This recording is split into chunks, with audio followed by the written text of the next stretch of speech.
বিশ্বনবী সাল্লাল্লাহু তাআলা আলাইহি ওয়াসাল্লামের যখন এই দোয়া করা হয়ে গেল, আবু তালিবের বাবা মর্যাদা সারা মক্কায় বেড়ে গেল। জোরে বলুন সুবহানাল্লাহ। যেখানে যান আবু তালিবের সম্মানে সম্মান, এজন্যই সারা মক্কাবাসীরা যে দুয়ার বরকতে বৃষ্টি পেয়ে তারা অসন্তুষ্ট হয়ে গিয়েছে। এবার আবু তালিব মক্কায় যেখানে ব্যবসা বাণিজ্য করে সব জায়গায় নবী মুস্তাফাকে সঙ্গে নিয়ে যায়। বাজারে ব্যবসা করে আমার নবীকে পাশে বসিয়ে রাখে। যখন কোথাও মেষ চড়াতে যায় নবীকে পাশে বসিয়ে রাখে। যা কাজ কর্ম করে আমার নবীকে একা ছাড়ে না। যেখানে যায় সেখানে আমার নবী মুস্তাফাকে সঙ্গে নিয়ে আছেন, কারণ আব্বা জানে বলে গিয়েছেন আব্দুল মুত্তালিব বেটা আবু তালিব তোমার ভাতিজাকে সব জায়গাতে সঙ্গে রাখবে।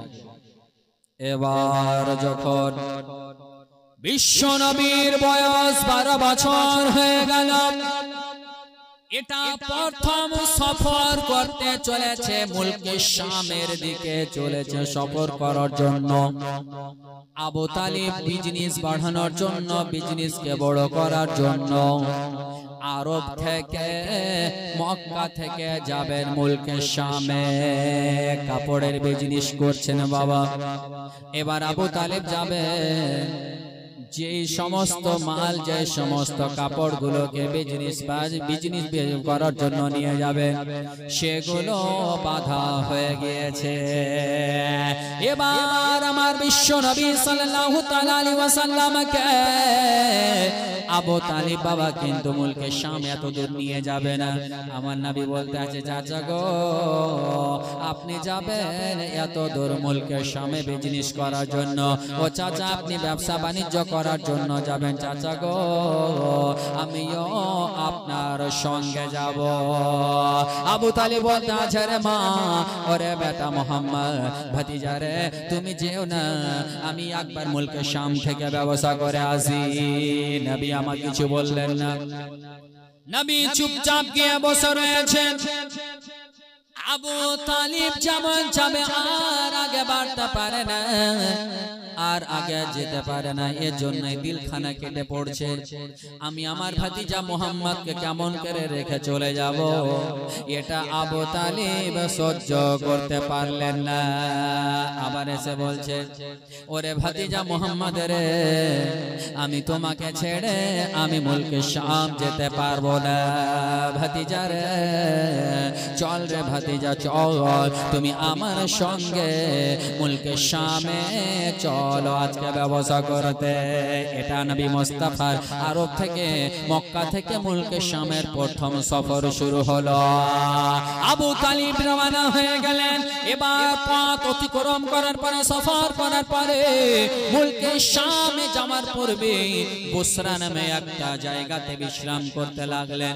ওই বুসরা শহরে ওই জায়গাতে একটু আরাম করতে লাগলেন। আর যেই জায়গায় আরাম করবে সেই জায়গাতে নবী মুস্তাফা আরাম করতে আছে। হঠাৎ করে একজন ঈসাই রাহিব, সে ঈসাই পাদ্রী দেখতে পেলেন নবীকে। যেমন দেখতে পেয়ে যাওয়ার পরে এবার ওই পাদ্রী আবু তালিবকে বলতে আছে এটাকে, বলে আমার ভাতিজা। বলে নাম কি? বলে মোহাম্মদ। বাবার নাম কি? বলে আব্দুল্লাহ। বলে বাবা তো বেঁচে নাই? বলে না। বলে আগে মারা গেছে? বলে হ্যাঁ। মায়ের নাম আমেনা? বলে হ্যাঁ। কি করে জানলেন? জোরে বলুন। কি করে জানলেন? বলে এই কথা আমি আগে পড়ে নিয়েছি তাওরাত জবুরে। যে আখেরি নবী হবে তার বাবার নাম হবে আব্দুল্লাহ, তার মায়ের নাম হবে আমেনা। দুনিয়াতে আসার পূর্বে বাবা ইন্তেকাল হবে, আর দুনিয়াতে আসার পরে ছোট অবস্থায় মায়ের ইন্তেকাল হয়ে যাবে, আর যার নাম হবে মোহাম্মদ। ও আবু তালিব একটা কথা বলে দে, এই যে মোহাম্মদ রয়েছে তোমার ভাতিজা, একে আর মুলকে শামের শহরে নিয়ে যেও না। বলে কেন? বলে এজন্যই যদি ওই মুলকের শামে নিয়ে যাওয়া হয়, শাম শহরের ওই মুলকের শামের শহরে নিয়ে যাওয়া হয়, বাজারে যাওয়া যায়, ওখানে ইহুদির সংখ্যা বেশি, আর তারা চিনতে পেরে তাকে কাতাল করে দিতে পারে। এজন্য খাবারদার সব সময় তাকে খুব সতর্কতা রাখবে, দেখে রাখবে। এজন্যই জানো কি জানো না, এই হবে আখিরি জামানার নবী। জোরে বলুন সুবহানাল্লাহ। এই রাহিবের কথা শোনার পর আবু তালিবে আরো নবীর প্রতি ভালোবাসা বসে গেল। আর ওই বসরা শহরে বাবা যতগুলো কাপড় ছিল সব বাবা বেচা কেনা করে সেখান থেকে রিটার্ন ফিরে গেল। আবু তালিব বলতে আছে, এর পূর্বে যতগুলো বাই বিজনেস করেছি, যতগুলো মুনাফা হয়নি, লাভ হয়নি, আজকে এই ব্যবসাতে আমার তার থেকে ডবল লাভ হয়েছে। কেন লাভ হবে না? যার নাম হলো রাহমাতুল লিল আলামিন। জোরে বলুন সুবহানাল্লাহ। নবী রাহমাতুল লিল আলামিন, নবী পাক সঙ্গে গিয়েছে, ব্যবসায় তো লাভ হবে। আমার নবী মুস্তাফা রহমতে আবু তালিবের অনেক লাভ হয়ে গেছে, বাড়ি ফিরে আসলো। আসার পরে আবু তালিব বারবার কথাটা ভাবছে, আর মুহাম্মাদের দিকে দেখতে আছে। এবার বলতে আছে, ভাতিজা রে, তোমাকে আমি সব জায়গা তোমাকে নিয়ে যাব না, আর একা ছাড়বো না রে। এজন্য রে ভাতিজা মুহাম্মদ, তোমাকে সব সময় পাশে রাখার জন্য, দেখার জন্য আমার বাবা আমাকে বলে দিয়ে গিয়েছে, ওরে বেটা আবু তালিব, তোমার ভাতিজা মুহাম্মদকে একা কখনো ছাড়বে না। এজন্য ভাতিজা মুহাম্মদ, আমি তোমাকে একা ছাড়বো না, যেখানে যাব তোমাকে সঙ্গে নিয়ে যাব। বলে ঠিক আছে। এবার এই করতে করতে আমার বিশ্বনবী সাল্লাল্লাহু তাআলা আলাইহি ওয়াসাল্লাম আবু তালিবের সঙ্গে সব সময় থাকে, ব্যবসা বাণিজ্য করে। আমার নবীর বয়স যখন পৌঁছে গেল প্রায় 25-24 প্লাস, আমার নবীকে আবু তালিব বলতে আছে, ও মুহাম্মদ, এখন আমার খরচা পানি বেশি, আর আমার ছেলে মেয়েও বেশি। মোহাম্মদ ভাতিজা রে, তুমি বড় হয়ে গিয়েছো রে ভাতিজা, আমি বলছি তুমি কোথাও একটা কাজের ব্যবস্থা দেখো। একটু যদি তুমি কাজকর্ম করো ভাতিজা, তাহলে তোমারও লাভ হবে আর আমারও ভালো হবে। বলে, চাচা গো, আমি কোথায় যাব? এই কথা বলতে আছে। আর ওদিকে মক্কা শহরে হযরতে খাদিজার বিশাল বড় বিজনেস। জোরে বলো, হযরতে খাদিজা রাদিয়াল্লাহু তাআলা আনহা এত বড় বিজনেস চলে মুলকে শামে, সিরিয়াতে, বসরাতে, আরবের কোনায় কোনায় বড় বড় বিজনেসের জায়গাতে খাদিজার বিজনেস চলে। অনেক টাকার মালিক, অনেক ধনী ব্যক্তির মধ্যে ধনী মহিলা। এবার খাদিজা এদিকে মনে মনে ভাবতে আছে, আমার কাছে যদি একজন সত্যবাদীকে আমি একজন দায়িত্বশীল হিসাবে নিয়োগ করতে পারতাম, তাহলে আমার জন্য বড় ভালো হতো। আর এদিকে আবু তালিব বলতে আছে, ভাতিজা মুহাম্মদ রে, একটা যদি তুমি কোনো কাজকর্ম পেয়ে যেতে রে ভাতিজা, তাহলে অনেক তোমার জন্য ভালো হতো। এবার খাদিজার থেকে কথা নিয়ে এসে আতিকা নামে একজন মেয়ে আবু তালিবকে এসে বলতে আছে, ও আবু তালিব, এই জায়গাতে সবাই জানে সবচাইতে বড় বিজনেস যার, সেটা হলো খাদিজা। বলে, কি হয়েছে? বলে, খাদিজার ওই জায়গাতে বিজনেসের জন্য একজন পর পুরুষ থাকলেও হবে, কিন্তু সে সত্যবাদী হয়, যেন সে সত্যবাদী হয়। তো বলছি, যদি মুহাম্মদ সেই জায়গাতে কাজ করে তাহলে খুব ভালো হবে। যাবে কি বিজনেস করতে? যেমন বলে দেওয়া। বিশ্ব নবীকে আবু তালিব বলতে আছে, ও ভাতিজা মুহাম্মদ, ওই খাদিজা নামে মেয়ে খুব ভালো, খুব সুন্দর, পর্দাশীল, তার বড় বিজনেস। সেই জায়গাতে একজনের দরকার যাকে দায়িত্ব দিয়ে রাখবে, দায়িত্ব হিসাবে নিয়োগ করবে। ভাতিজা রে, যদি তুমি যাও খুব ভালো হবে। বলে, ঠিক আছে চাচা, আমি রাজি রয়েছি। বলে, ঠিক আছে। তখন নবী মুস্তাফা চলে গেলে।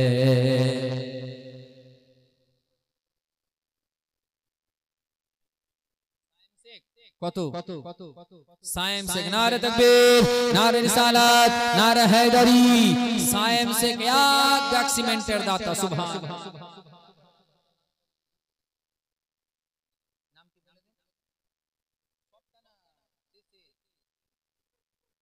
বুলেট হয়ে গেছে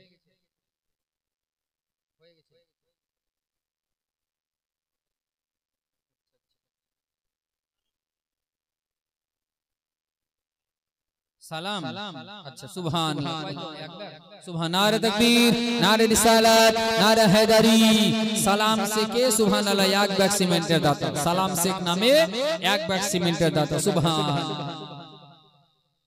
সুবহানাল্লাহ নায়েম নামে বাবার নামে এক ব্যাগ সিমেন্ট নারে তাকবীর নারে রিসালাত নারে হায়দারি নায়েম নামে এক ব্যাগ সিমেন্ট বাবার নামে সুবহানাল্লাহ আল্লাহ তাআলা দানকে কবুল করেন সকলে বলুন আমিন বিরাদার মুআজ্জাজ মুহতারাম এবার বিশ্ব নবী সাল্লাল্লাহু তাআলা আলাইহি ওয়াসাল্লাম বললেন ঠিক আছে চাচা আমি চলে যাব সেই জায়গায় আমার নবী মুস্তাফা যেমন যাওয়া খাদিজা বলতে লাগলেন একটা পর্দার আড়াল থেকে কাজের দায়িত্ব দেওয়া হলো কি কাজ যে কাপড়গুলো যে নিয়ে যাবে সেটার বিজনেসের হেড দায়িত্ব দেওয়া হলো আমার নবী দ্বিতীয়বার এবার মুলকের শামে এটা দ্বিতীয়বার সফর চলছে এবার খাদিজা রাদিয়াল্লাহু তাআলা আনহার একজন সঙ্গে তার দাসী ছিল কানি ছিল যার নাম হচ্ছে মাইসারা মাইসারাও সঙ্গে যাবে তাকে বলল ওরে মাইসারা শোন রে শোন এ মুহাম্মাদের সম্পর্কে আমি জানি ইনি হচ্ছেন মক্কার ভিতরে আলামিন জোরে বলুন সুবহানাল্লাহ যার গুনাহগান চারদিকে রয়েছে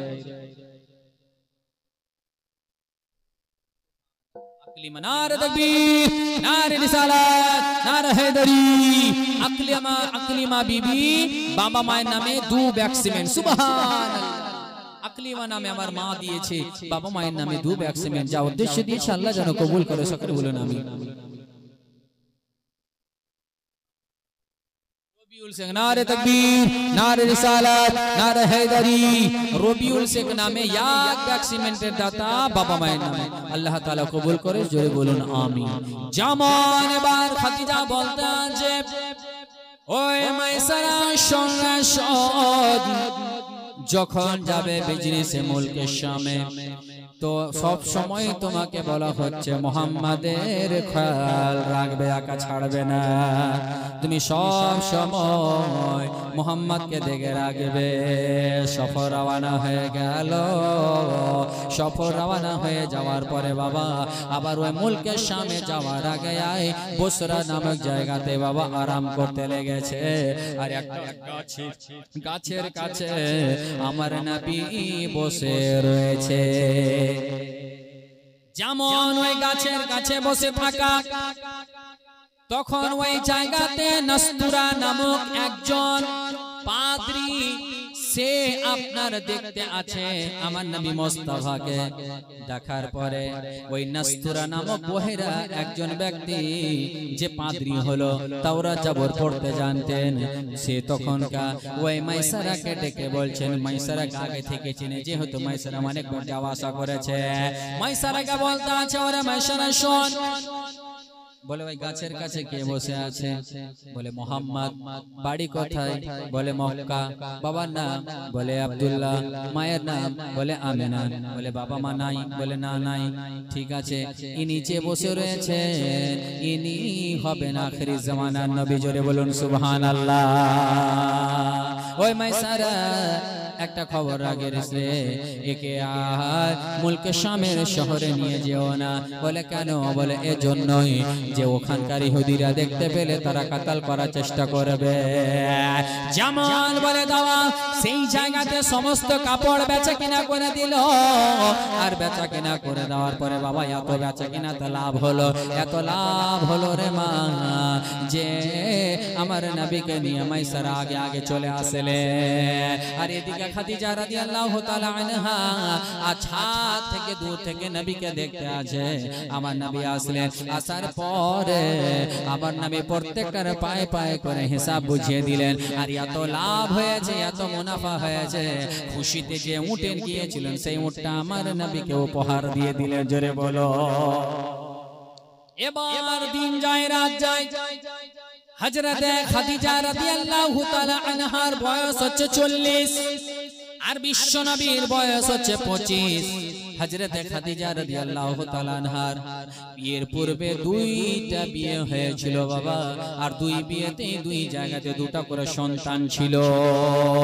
কিন্তু স্বামী ইন্তেকাল করে যাওয়ার পরে একের পর একটার পর হযরতে খাদিজা বিধবা হয়েছিল বাবা। 40 বছর বয়স, কিন্তু হযরতে খাদিজাকে দেখে মনে হচ্ছে 18 থেকে 20 বছরের মতো। এত সুন্দর চেহারা, নুরানি হযরতে খাদিজা রাদিয়াল্লাহু তাআলা আনহা। সেই সময় জামানাতে তয়্যিবা তাহিরা লাকাব ছিল।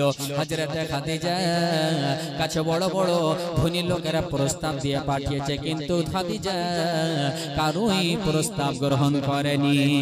কিন্তু মনে মনে ভাবতে আছে, হযরতে খাদিজা আরো আপনার তাওরাত জবর পড়তে জানতেন, আমার নবীর ব্যাপারে আগে শুনেছেন, জেনে নিয়েছেন। এবার খাদিজা রাদিয়াল্লাহু তাআলা আনহার অন্তরে জাগলো, যদি বিয়ে করতে হয় আমি প্রস্তাব দেব মুহাম্মদকে, মুহাম্মদ যদি কবুল করে নাই আমি এই বিয়েতে রাজি হয়ে যাব। জোরে বলুন সুবহানাল্লাহ। এবার খাদিজার মা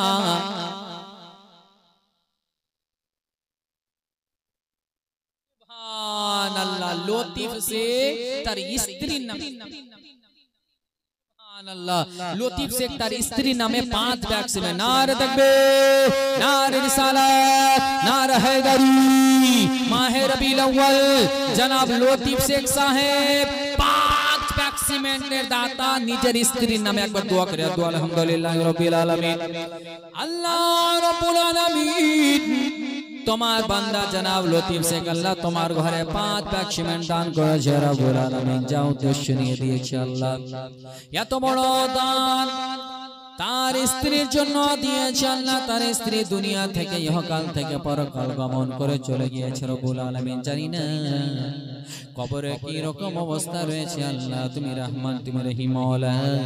তার স্ত্রী কবরে তুমি রহমতের বর্ষণ বর্ষে দাও আল্লাহ রব্বুল আলামিন। মালিক মাওলা গো তুমি গফফার, তুমি সত্তার আল্লাহ। তার স্ত্রী কবরখানাকে হাতে নিগাহ পর্যন্ত কোষাদা করে দাও, জমিন থেকে আসমান পর্যন্ত খোলামেলা করে দাও, এবং জান্নাতের হাওয়া তার স্ত্রী কবরে পৌঁছে দাও আল্লাহ। তার নেক বাসনাকে পূর্ণ করে দাও, তার আওলাদদেরকে ভালো রাখিও আল্লাহ। তার খানদানে ইন্তেকাল যারা করেছে আল্লাহ তাদের সকলের তুমি মাগফিরাত করে দাও আল্লাহ। জনাব লতিফ শেখের জন্ম থেকে এখন পর্যন্ত সমস্ত রকমের জানা অজানা গুনাহ থেকে মাফ করে দাও, এবং বিশেষ করে আল্লাহ আমার বাপ জি লতিফ শেখকে আল্লাহ ইন্তেকালে পড়বে মদিনার হাজরি আতা করে দাও। ওয়া সাল্লাল্লাহু তাআলা আলা খায়রিল নূরি আরশি মুহাম্মদ ওয়া আলিহি ওয়া আসহাবিহি ওয়া যুররিয়াতিহি আহলে বাইতি আজমাইন বিরহমাতিকা ইয়া আরহামার রাহিমিন। আমিন। বিহাক্কি লা ইলাহা ইল্লাল্লাহ মুহাম্মাদুর রাসূলুল্লাহ সাল্লাল্লাহু তাআলা আলাইহি ওয়াসাল্লাম।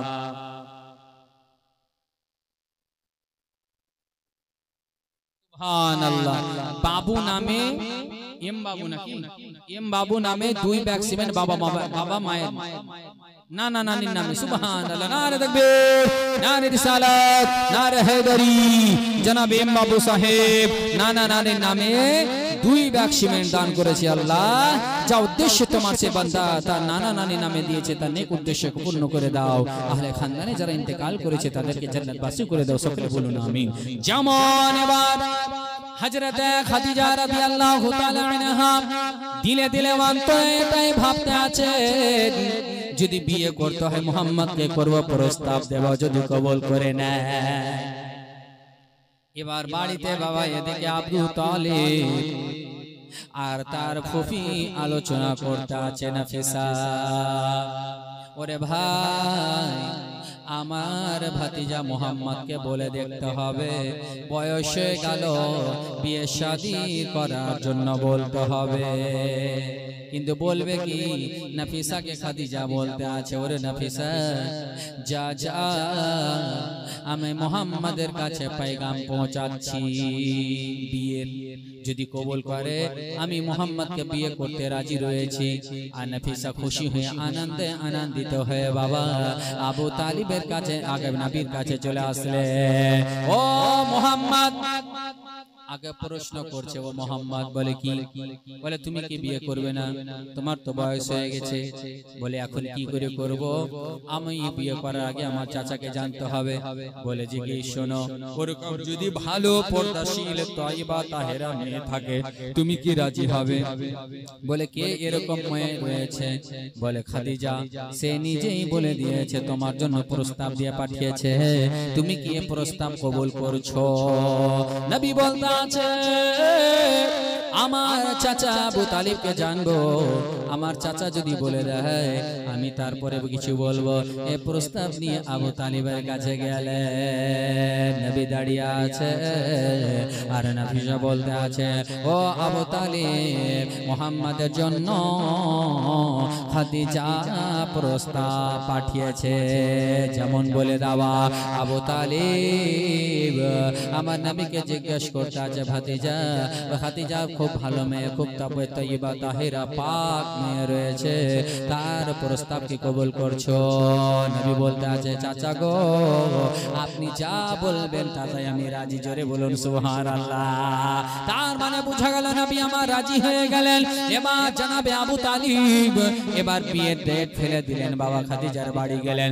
যাবার পরে খাদিজার আব্বার সঙ্গে কথা বলে বিয়ের ডেট ফেলা হয়ে গেল বাবা। এবার বিয়ের পর যাত্রী চলে গেল খাদিজার বাড়িতে।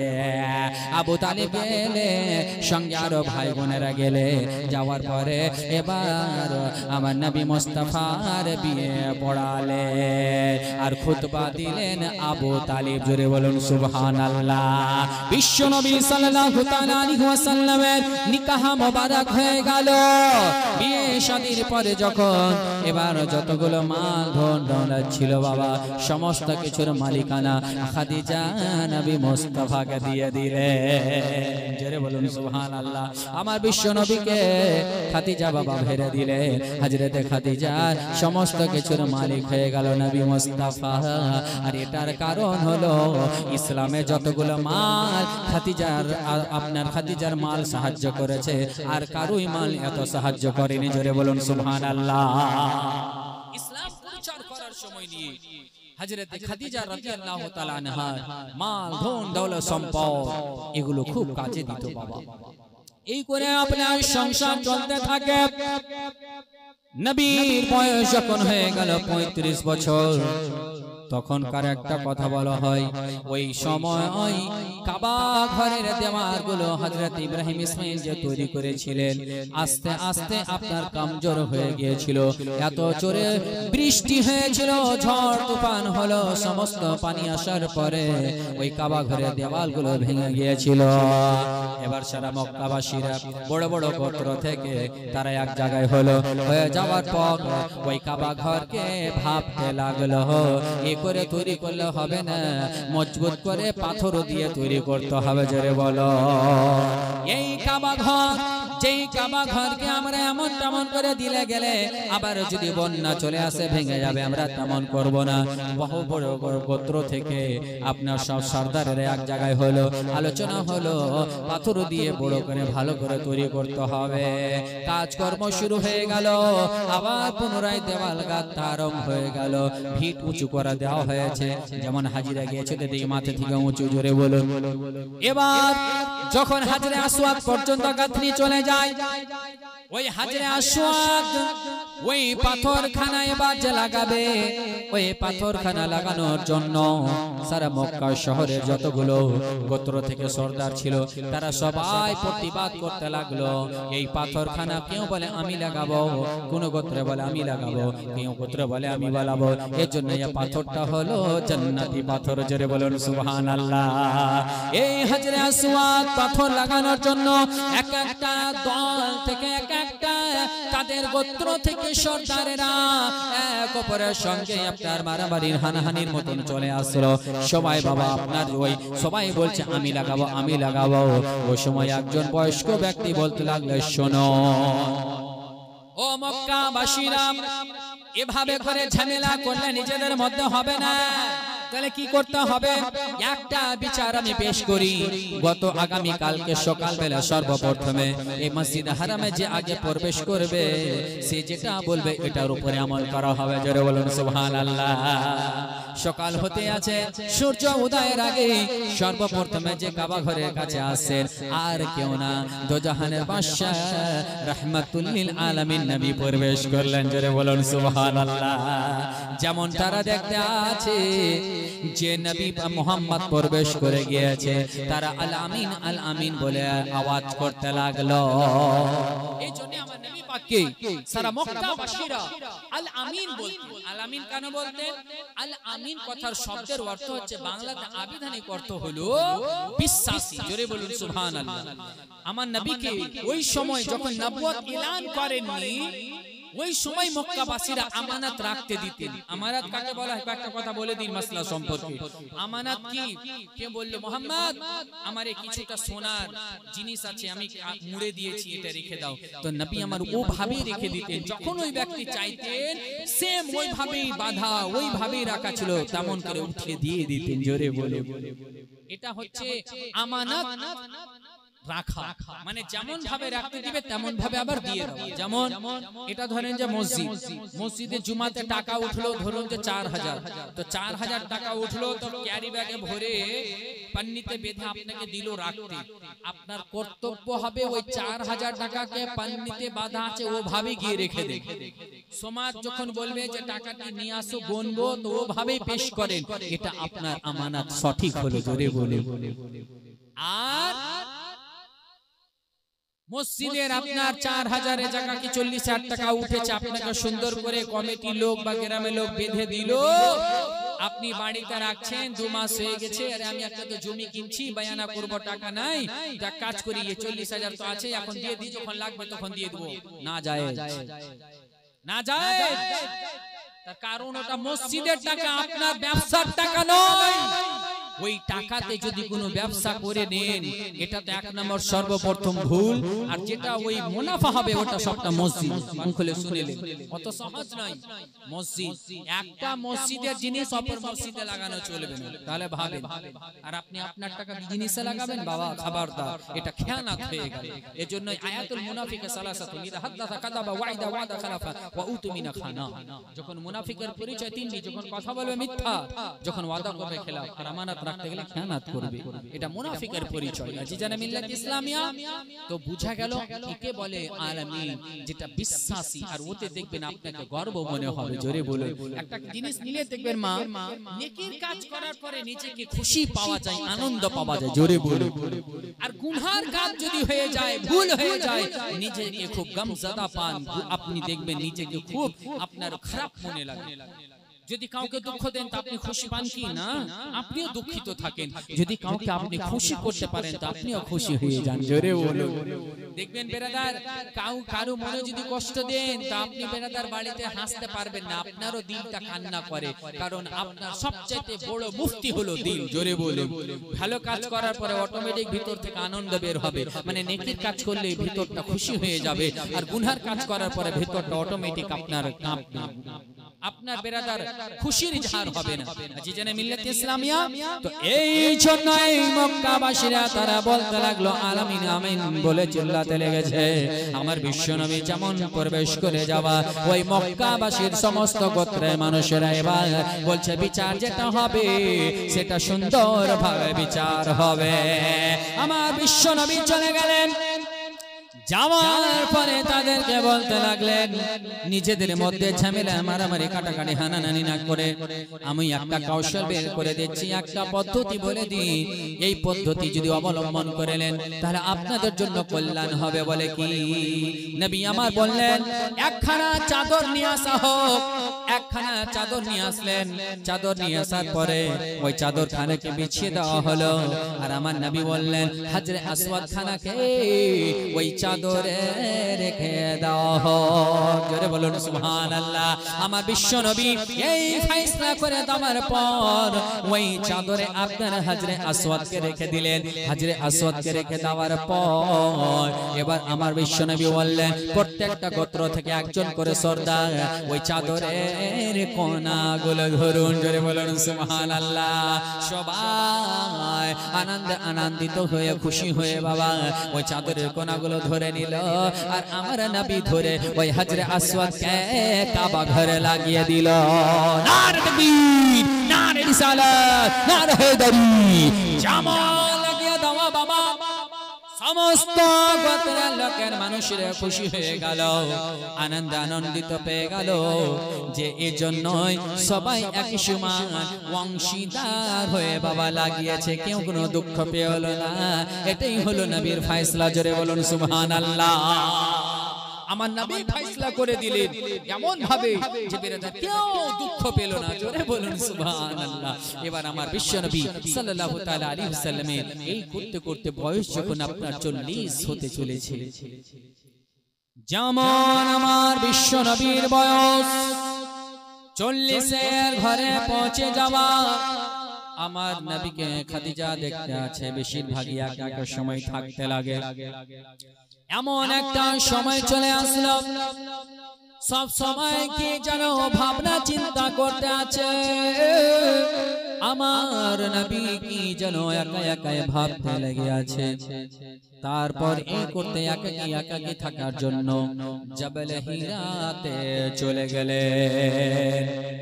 জবল হিরা, জাবালুন মানে হচ্ছে পাহাড়, আর হীরা একটা নাম। জাবালে হীরা মানে হীরা পাহাড়। ওই জাবালে হীরাতে চলে গেলেন। আর সেই জায়গাতে একটা গুহা আছে যাকে গারে হীরা বলা হয়।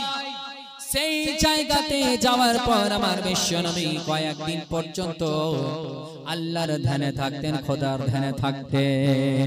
খাবার নিয়ে চলে যেতেন, খাবার শেষ হয়ে গেলে কখনো নিজে নিয়ে যেতেন, কখনো খাদিজা রাদিয়াল্লাহু তাআলা আনহা নিয়ে যেতেন। জোরে বলো। ওই জাবালে গারে হীরা এমন জায়গাতে, এত উঁচু জায়গাতে আছে, হাজিরা গিয়েছে এখনো অনেকে উঠতে বাবা হিমশিম খেয়ে যায়। কিন্তু খাদিজা রাদিয়াল্লাহু তাআলা আনহা স্বামীকে কত ভালোবাসে, স্বামীর জন্য বাড়ি থেকে খাবার নিয়ে পুটলি করে এতগুলো পাহাড় আপনার অতিক্রম করে চড়ে যেতেন, আর নবী মুস্তাফার কাছে খাবার দিয়ে আবার নেমে আসতেন। এটাই হলো স্বামীর ভালোবাসা। জোরে বলুন সুবহানাল্লাহ। আজকে মা বোনেরা, স্বামী যদি কোনো জায়গা থেকে কাজ কর্ম করে বাড়িতে আসেন, আজকে বড় দুঃখের বিষয় আমার নওজওয়ান, আমার সেই বর্তমান নতুন যেই সমস্ত বোনদের বিয়ে হয়েছে, স্বামী আসতে গেলেও তারা মোবাইলে টিকটকে ব্যস্ত হয়ে থাকে, ফেসবুকে ব্যস্ত, হোয়াটসঅ্যাপে ব্যস্ত, বাবা মায়ের সঙ্গে, মা ভাই বোনদের সঙ্গে কথা বলাতে ব্যস্ত। স্বামী চলে এসেছে, কথা বলে আমার জন্য খাবার নিয়ে আসো। স্বামীকে এইভাবে কথা বলে দেয়, ও স্বামী গো তোমার জন্য খাবার খোলা আছে, তুমি খেয়ে নাও। ও মা বোনেরা, স্বামীকে এভাবে বলা চলবে না। যেমন স্বামী চলে আসা, যারই ফোন থাকুক না কেন, সিএম এর থাকুক, পিএম এর থাকুক, মন্ত্রী থাকুক, যারই থাকুক না কেন, সবচাইতে বড় মন্ত্রী আপনার কাছে চলে এসেছে। জোরে বলুন সুবহানাল্লাহ। স্বামী এসে যাওয়ার মা সঙ্গে সঙ্গে স্বামীকে দেখতে গেলেই হয় আপনি আগে সালাম দেন, হয়তো স্বামী আপনাকে আগে সালাম দেবে। তাহলে স্বামী আপনাকে বলবে, ও আমার স্ত্রী, ও আমার স্ত্রী, যাও আমার জন্য আগে জল নিয়ে আসো। চট করে আপনি জল জগে দিয়ে দিলেন, বোতলে দিয়ে দিলেন, গ্লাসে নিয়ে দিলেন। স্বামী পানি পান করার পরে জিজ্ঞাসা করা, স্বামী গো আপনি যেই কাজ থেকে এসেছেন আপনার সেই কাজটা কি ভালো হয়েছে, একটু গল্প করে নেওয়া। স্বামী স্ত্রী যদি হাসি মুখে স্বামীর সঙ্গে কথা বলে, স্বামীর মন খানা ভরে যায়। বাইরে যদি অনেক ঝামেলা হয়, বাড়িতে সেই ঝামেলা ভুলে যায়। জোরে বলো। স্ত্রী যদি মোহাব্বতে কথা বলে, সুন্দর করে খাবার খুলে দিল, বিছিয়ে দিয়ে সুন্দর করে হাত কানা ধুয়ে দিয়ে খাবার দিয়ে দিল। স্বামী খাবার খাচ্ছে, স্ত্রী বসে রয়েছে। কারেন্ট পালিয়ে গেল, পাখা দিয়ে হাওয়া করে। কারেন্ট যদি থাকে, সুন্দর করে বসে মিষ্টি মিষ্টি কথা বলে, এতেই হচ্ছে ওই স্ত্রী হচ্ছে। এমন স্ত্রী যার জন্য ফেরেশতা দোয়া করে। আর এমন ব্যবহার করে দেওয়া, যাও তোমার জন্য খাবার খোলা আছে, খেয়ে নাও। স্বামী বলছে যাও আমার জন্য পানি নিয়ে আসো, বলে তোর কি চাকর? নিচে যা, নিয়ে চলে আয়, পানি রাখা আছে, দেখতে কি পাও না? এই রকম ভাষা বললে বলে মা বোন একটা কথা বলে রাখেন, মা আপনার জন্য জাহান্নামের রাস্তা ক্লিয়ার রয়েছে। স্বামীকে যদি দুনিয়াতে রাজি করতে পারে তো আল্লাহ রাজি, জোরে বলে। আর স্বামীকে যদি সব সময় নারাজ করে রাখেন তাহলে আল্লাহ নারাজ। আমার নবী বলতে আছে যে যদি আল্লাহর পরে কাউকে সাজদা করার ইজাজত দিতাম তো প্রত্যেকটা মহিলাকে তার স্বামীকে সাজদা করার ইজাজত দিতাম, জোরে বলে। তাহলে কতটা মর্যাদা! স্বামী স্ত্রী মেয়ে ভালোবাসা এমন রাখতে হবে যেন সংসারে বরকত, দুনিয়াতেই জান্নাত দুনিয়াতেই জাহান্নাম। যদি সুন্দর ভালো চরিত্রের আখলাকের স্ত্রী থাকে, ওই বাড়িতে বরকতের শেষ থাকবে না, জোরে বলে। টাকাই শুধু সবকিছু নয়। একটা বাড়িতে একটা মাস্টার আছে, তার স্ত্রীর চরিত্র ব্যবহার এমন যে সে মাস্টার বটে কিন্তু মনে করে যদি আজ যদি চাষা হয়ে থাকতাম তো আরো ভালো হতো। এই বাড়িতে জীবনে সন্তানের সুখ পেলাম। স্ত্রী এমন নয় যে ফট করে চেঞ্জ করে দিবে, কিন্তু মা বোন সব সময় মাথা ঠান্ডা করে, স্বামী কোনো কথা বলতে গেলে চুপ করে শুনে থেকে যান, আপনার সম্মান ঘটে যাবে না, ইজ্জত বেড়ে যাবে, জোরে বলে। কিন্তু আমরা কি করি, একটা কথা বললে দুটা কথা আমরা উত্তর করার চেষ্টা করি। খবরদার, এমন ভাবে পরিবারে চালান মিল মোহাব্বতে, যেমন হযরতে খাদিজা স্বামীর মোহাব্বতে কোথা থেকে কোথার গাড়ি হীরা পর্যন্ত খাবার পৌঁছে দিতে নবীর মোহাব্বতে, জোরে বলে। যেই নবীর মোহাব্বতে হযরতে খাদিজা রাদিয়াল্লাহু তাআলা আনহা ওই গাড়ি হীরাতে খাবারগুলো পৌঁছে দিতেন, আমার নবী মুস্তাফা খোদার ধ্যানে থাকতেন। এই করতে করতে বেশ আপনার কিছুদিন পার হয়ে যায়। হঠাৎ করে একদিন আমার নবী স্বপ্ন দেখে। স্বপ্ন দেখতে শুরু করলেন, রাত্রে স্বপ্ন দেখে যা রাত্রে দেখেছে দিনে তাই বাস্তব হচ্ছে, রাত্রে যা দেখে দিনে তাই বাস্তব হচ্ছে। এবার গাড়ি হীরাতে আমার নবী গিয়েছেন সেই জায়গায় খোদার ধ্যানে, আর সেই জায়গায় একটা বাবা আপনার ঘন্টির মতো আওয়াজ শুনতে পাচ্ছে। ঘন্টির মতো আওয়াজ শুনতে পাওয়ার সময় তারপরে আস্তে আস্তে বিকট আওয়াজ হয়ে আসলো, তারপরে একজন যেন আওয়াজ দিতে আছে। এবার সঙ্গে সঙ্গে সামনে চলে আসলো একজন ব্যক্তি, আর সে কে, সে আর কেউ না, সে হলো জিবরিল আমিন সাইয়্যিদুল মালায়েকা, জোরে বলুন সুবহানাল্লাহ। নবী মুস্তাফার কাছে আসলেন, আর নবীকে আসার পরে সেই দিন বলতে আছেন ইকরা। नबी बोलते आछे मा आना बिकारी, मैं पढ़ने वाला नहीं हूँ। আবার বলতে আছেন ইকরা, তুমি পড়ো। মা আনা বিকারি, আমি পড়নে वाला नहीं हूँ। আবার বলছে ইকরা, যেমন আমার নবীকে জড়িয়ে ধরলেন আর ছেড়ে দিয়ে বললেন ইকরা, তুমি পড়ো। আমার নবী বললেন মা আনা বিকারি, আবার জড়িয়ে ধরলেন, আবার ছাড়লেন, আবার বলে ইকরা, নবী বললেন মা আনা বিকারি, আর তারপরে আবার বললেন ইকরা বিসমি রাব্বিকাল্লাযী খলাক খলাকাল ইনসানা মিন আলাক। এই আয়াতগুলো যখন পড়তে লাগলেন তখন আমার নবী মুস্তাফা পড়তে শুরু করলেন, জোরে বলুন সুবহানাল্লাহ।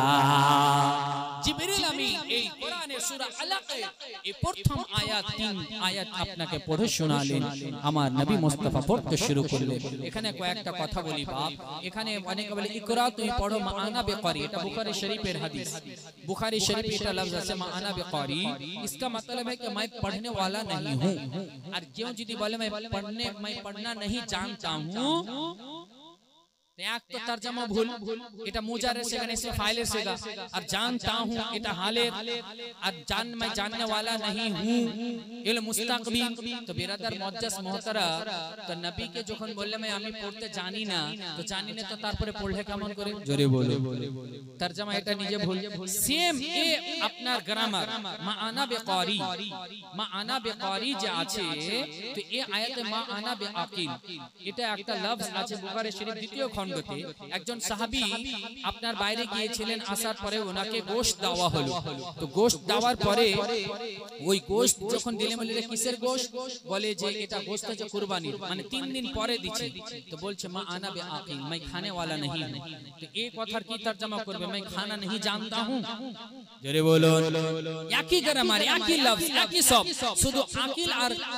কারি এই দুটোই ফারক আকলুন মানে হচ্ছে খানা আকারি মানে পড়নে वाला তো বিরাদার মুআজ্জাজ তো ওই জায়গাতে এখানে কি বলা হলো তরজমা मैं खाने वाला नहीं हूं तो এখানে मैं खाने वाला नहीं हूं যখন বললে তো ওখানে বলতে হয় मैं पढ़ने वाला नहीं हूं জোরে বলো तो যদি मैं पढ़ना नहीं जानता हूं तो এটা বলে मैं खाना नहीं जानता हूं खाना कोई जाने ना खेते तो बिरादर मुअज्जस मोहतरम जार अकल নাই তো আর কি খাটবে बिरादर मुअज्जस मोहतरम তো যাই হোক বিশ্ব নবী সাল্লাল্লাহু তাআলা আলাইহি ওয়াসাল্লাম জামানে ওয়াহি অবতীর্ণ হয়ে যাওয়া আমার বিশ্ব নবী সাল্লাল্লাহু তাআলা আলাইহি সাল্লাম বাড়ি আসলেন আসার পর হযরতে খাদিজা রাদিয়াল্লাহু তাআলা আনহা কে বলতে আছেন জাম্মিলুনি আমাকে চাদর দাও আমার বিশ্ব নবী ঠান্ডায় কাঁপছেন শরীর খানা কাঁপতে আছে আর এদিকে আবার শরীর দ্বারা মাথা দ্বারা পেশানি দ্বারা ঘাম বইতে আছে ব্যাপারটা কি কিছুক্ষণ পর হলো আমার নবী মুস্তাফা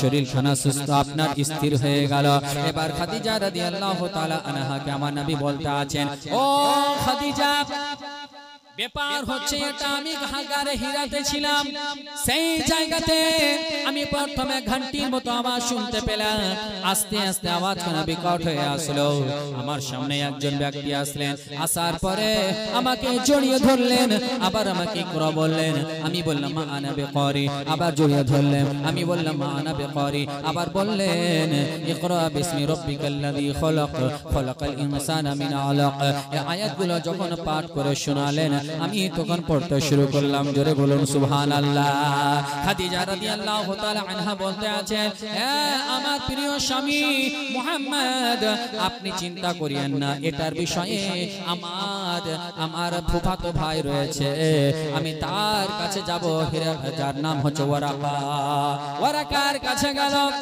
যাওয়ার পর আমার বিশ্ব নবীকে সঙ্গে নিয়ে গেলেন আর যাওয়ার পর ওয়ারাকাকে জিজ্ঞাসা করতে লাগলেন এই বিষয়ের কি ব্যাপার ওয়ারাকাকে সমস্ত ঘটনা শোনালেন সে তাওরাত জাবুর পড়তে জানতেন সে নাসারানি হয়ে গিয়েছিল আর সে তার তরজমাগুলো আরবিতে করতে ওয়ারাকা বলতে আছে এই জন্যই তার অনেক বয়স হয়ে গেছিল চোখ দিয়ে দেখতে পাই না কানে অল্প শুনতে পাই সে আফসোস করে বলতে আছে কাশ যদি আমি থাকতাম সেই দিন যেই দিন মুহাম্মদকে মক্কা থেকে তাড়িয়ে দেওয়া হবে নবী আমার শুনে তাজ্জুব হয়ে গেলেন কি ব্যাপার মক্কা থেকে কেন তাড়ানো হবে বলে হ্যাঁ প্রত্যেক নবীগণেরই এই অবস্থা হয়েছে আপনি আর কেউ না আখেরি জামানার নবী আপনি হচ্ছেন মুহাম্মদ জোরে বলুন সুবহানাল্লাহ এই কথা বলে দেওয়ার পর নবী আমার চলে আসলেন আসার পরে কিছুদিন ওহী বন্ধ থাকলো আর কিছু দেখতে পাই না হঠাৎ করে রাস্তায় একদিন যায় আর উপরে বিজলির মতো একটা কড়ক করে আওয়াজ শুনতে পেলেন জমিন ও আসমানের মাঝখানে একজন যেন চেয়ারে বসে রয়েছে দেখতে পেলেন জিবরিল আমিনকে জিবরিল আমিন তখন আমার নবীর কাছে আসলেন আর ওহী অবতীর্ণ হলো এটাই অভিজ্ঞ হলো যে যেন প্রথমে নিজের খুব ছুপিয়ে ছুপিয়ে জাহিরিতে নাই বাতিনিতে যেন লুকিয়ে লুকিয়ে ইসলাম প্রচার করার দ্বীনের দাওয়াত দেওয়ার শুরু করে দেয় জোরে বলুন সুবহানাল্লাহ বিশ্ব নবী সাল্লাল্লাহু তাআলা আলাইহি ওয়াসাল্লাম এই কথাগুলো আমার সে হযরত খাদিজা রাদিয়াল্লাহু তাআলা আনহাকে বলেন আমার কাছে ওহী অবতীর্ণ হয়েছে আমাকে দ্বীনে ইসলামের পয়গাম পৌঁছানোর হুকুম দেওয়া হয়েছে যেমন বলে দেওয়া, তখন বলে কি, বলে এটাই বলতে বলেছে আশহাদু আল্লা ইলাহা ইল্লাল্লাহ ওয়াহদাহু লা শারীকা লা ওয়া আশহাদু আন্না মুহাম্মাদান আবদুহু ওয়া রাসূলুহু। এবার যেমন বলা, হযরত খাদিজা আগে থেকে জানতেন অনেক সব রকম ধরনের আমার নবী মুস্তাফার অলৌকিক ঘটনাগুলো দেখেছেন। খাদিজা মুগ্ধ হয়ে গেলেন, আর খাদিজা সর্বপ্রথমে কালমা পড়ে মুসলমান হলেন। পড়ো লা ইলাহা ইল্লাল্লাহ, পড়ো লা ইলাহা ইল্লাল্লাহ, লা ইলাহা ইল্লাল্লাহ মুহাম্মাদুর রাসূলুল্লাহ সাল্লাল্লাহু তাআলা আলাইহি ওয়াসাল্লাম। বিরাদার আমার মা বোনেরা, একটা কথা বলি মা, একটু হযরত খাদিজা প্রথম কালিমা পড়ে মুসলমান হলেন। এ মা, আপনার ঈমানের হেফাজতের জন্য ইন্তেকালের সময় যেন আপনার জবানে কালেমা তাইয়্যিবা জাহিরা হয়, হযরত খাদিজার ওসিলা দিয়ে দোয়া করব। আমার 5টা মা এক ব্যাগ করে সিমেন্ট দিতে পারবেন? মৃত্যুর সময় যে ব্যক্তি কালমা পড়বে সেই ব্যক্তি আপনার ঈমানের শহীদ যাবে। জোরে বলুন।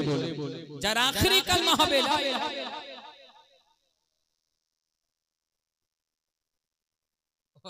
100 টাকা দিয়ে কে কে শুনতে চায় হাত তোলো তো।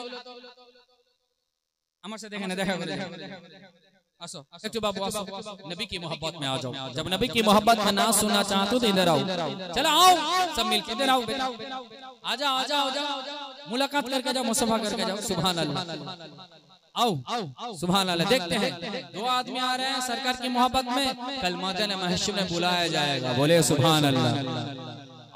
और साथी सब कहाँ है?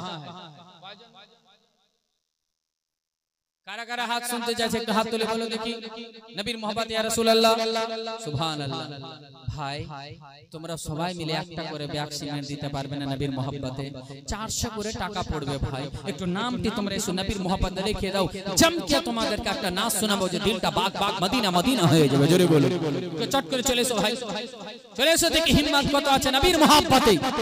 নামখানে এসে লিখে যাও একটা করে মাত্র সিমেন্ট। আমার ওখানে 7-8টা ভাই আছে নওজওয়ান, ওই নওজওয়ান ভাই আপনার ঈমান হেফাজতের জন্য নবীর মোহব্বতে একটু পরামর্শ করে, একটু নবীর মোহব্বতে পবিত্র সভাতে আল্লাহর ঘরের জন্য আমার ভাইরা একটা ব্যাগ করে সিমেন্ট লিখাতে পারবে না? হ্যাঁ, একটা ব্যাগ করে পারবে না? এত জন মিলে একটা নাই, সবটার নামে একটু চটচট করে সবটার নাম বলো। তারপরে দেখা যাবে তোমাদেরকে দেখে বড়রা বলবে যে কি হ্যাঁ আমাদের পরের জেনারেশন পারবে।